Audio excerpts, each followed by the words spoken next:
یونان کشتی حادثے میں ڈی این اے میچ ہونے والوں کی میتیں پاکستان پہنچنے کا سلسلہ جاری۔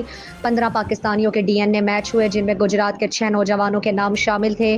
ان میں سے 4 کی میتیں گجرات ان کے آبائی علاقوں میں پہنچ چکی ہیں۔ قاسم آباد کے معاذ صدیق کی میت بھی آج گھر پہنچ گئی۔ معاذ صدیق سہانے خواب سجائے یونان کے سفر پر روانہ ہوا تھا۔ معاذ صدیق کا ڈی این اے میچ ہو گیا تھا۔ معاذ صدیق کی میت لاہور ایئرپورٹ پر لواحقین نے وصول کی۔ معاذ صدیق کی میت گھر پہنچنے پر کوہرام مچ گیا۔ قاسم آباد کی فضا سوگوار، ہر آنکھ اشکبار ہو گئی۔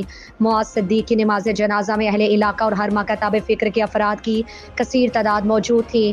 معاذ صدیق تدفین ان کے آبائی قبرستان قاسم آباد میں کی گئی۔